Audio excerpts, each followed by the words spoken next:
자, 미국 선거가 끝났고 아직 개표 중입니다. 굉장히 재밌게 돌아가는데요.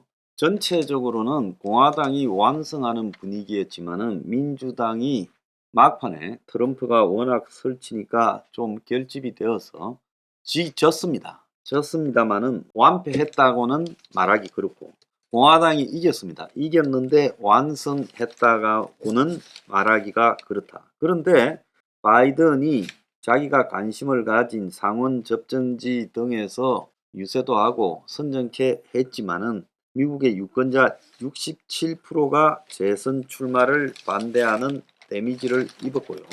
또 트럼프가 주요 접전지에 주지사나 상원 의원을 지사람으로 집어넣어서 질이 좀 떨어지는 사람을 집어넣는데 이 트럼프의 완전히 사적인 정당으로 몰아가는 부분에 대한 이 반발이 상당히 있었던 것 같고, 그래서 트럼프가 넣은 사람 중에 중요한 인물들이 몇 사람 떨어져서 이 상원에서 그야말로 접전이 아직도 계속되게 하는데 결정적 원인을 제공해서 트럼프는 이번 선거의 패배자다라고 지금 이야기가 되고 있습니다. 전체적으로 보면 하원은요, 이 435석의 절반인 218석을 몇 석 넘길 걸로 예측됩니다. 그래서 최대는 한 10석 정도 많지 않을까, 공화당에 비해서요. 그렇게 보고 있는데 애초에 한 25석 정도 차이가 벌어지고 많을 경우에는 30석 이상 벌어질 수 있다라고 예측한 부분에 비해서는 차이가 좁아졌습니다.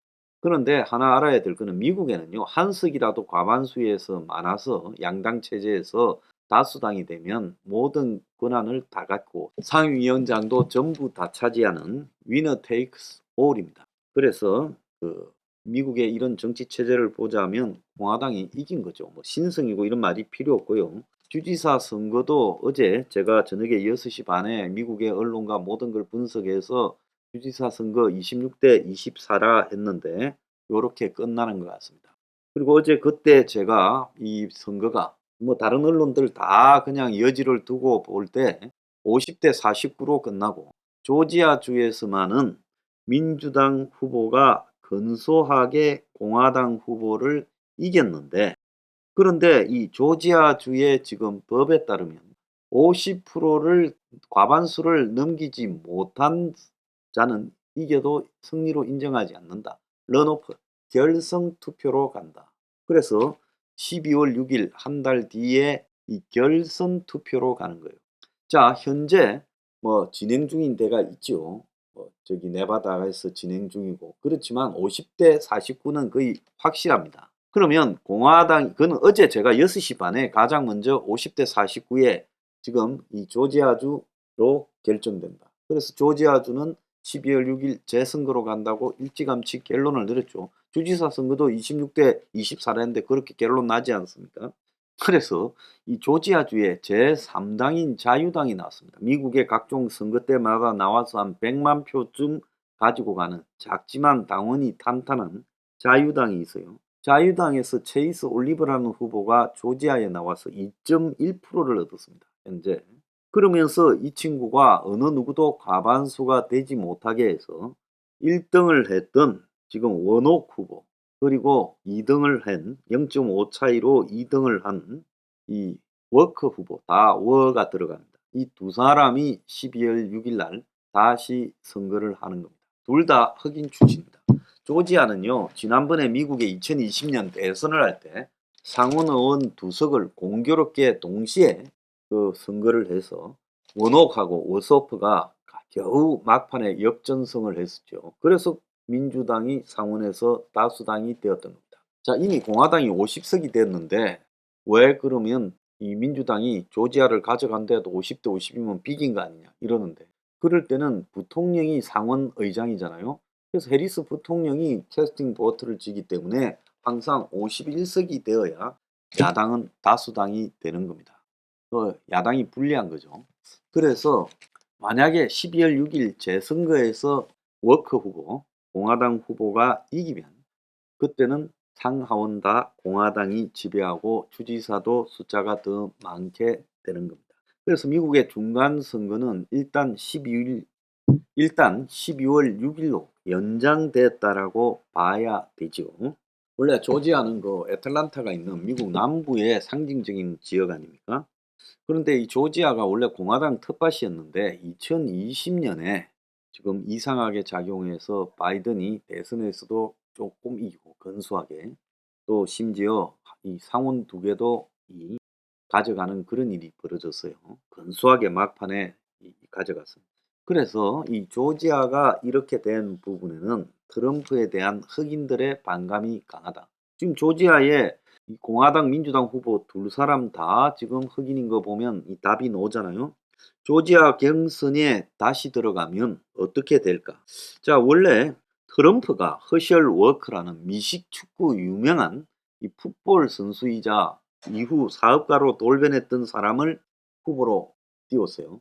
그런데 트럼프가 낸 후보들이 이번에 다 거의 떨어지고, 힐베리의 노래라고 그 영화가 있었죠. 넷플릭스에도 있고요. 어릴 때 아주 어렵게 고생을 하면서 살아가는 미국 빈민층을 다룬 영화입니다. 그 영화를, 그 원래 소설인데 그 자전적 소설을 썼던 이 벤스 후보만 지금 아이오와주에서 상원으로 당선되었고, 나머지는 트럼프가 냈던 주요 후보가 거의 떨어졌어요.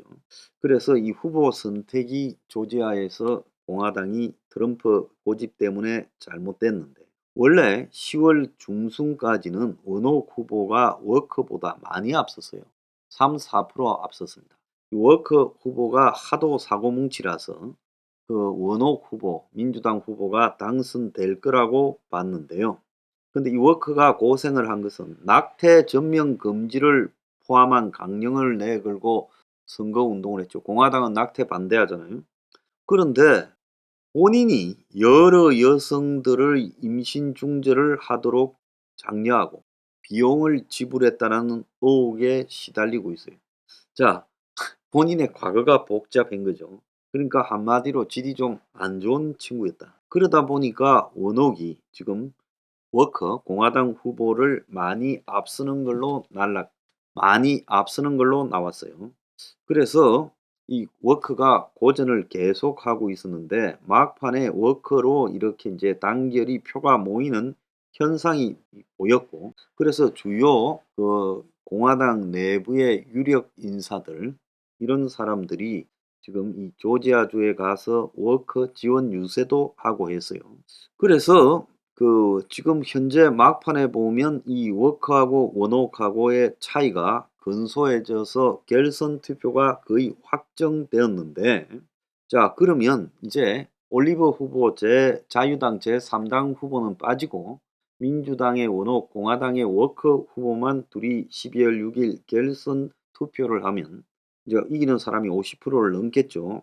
자, 그런데 결선 투표를 했을 때는 원옥보다 워커가 점점 여건이 좋아져서 지금 워커가 이길 확률이 높다라고 지금 68%까지 나오고 있다는 거예요.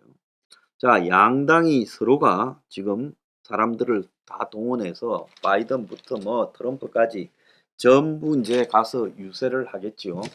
그런데 한 달 뒤에 미국 경제가 더 안 좋아질 거고, 결국은 여당이냐 야당이냐라고 택하는 이런 상태로 가게 되면, 그때는 지금 입장에서 보면 민주당이 이기가 어렵다. 어차피 경선 심판론이 지배하고 있고요. 실제 하원 같은 경우에 득표를 보면 전체 득표는 공화당이 민주당보다 한 6% 많아요. 그건 뭔 말인가 하면, 이 민주당은 도심 지역에서 주로 집중적으로 인구가 많은 데서 당선됐고, 도심을 빼면 대부분 전국 지역 외곽에서는 전부 공화당이 이겨요. 그래서 이 주지사나 상원의원 같은 경우도 보면 이 각 주에 도시에서만 압도적으로 이겨서 당선되고, 도시 하나 빼놓고는 전부 빨간색이에요. 공화당색. 그래서 이게 이번 특징이기 때문에 지금 조지아 하나에서 두 사람이 붙었을 때는 공화당이 승리할 가능성이 현저히 높을 수 있다. 그래서 한 달간 승리가 유예됐지만 한 달 뒤에는 좀 어려울 거다. 지금 트럼프가 굉장히 아나무인으로 설쳐왔는데 이 설치다 보니까 그의 저질성이 지금 부각됐죠. 또 플로리다 주지사로 재선된 디센티스라는 사람이 이 굉장히 이 인기가 높아요, 공화당에서. 그래서 트럼프하고 디센티스가 다음 대선을 맞붙을 걸로 보이고, 트럼프는 11월 15일 예정대로 이 재출마 선언을 할 거라고 보이고요. 바이든은 지금 출마하지 마라가 3분의 2인데 여기서 당장 완패했으면 이제 출마를 접어야 될 건데 완패는 아니었다고 하면서 출마에 대한 불신은 살려갈 수 있게 됐다. 자, 미국의 진정한 이 선거 결말은 12월 6일 날 나온다.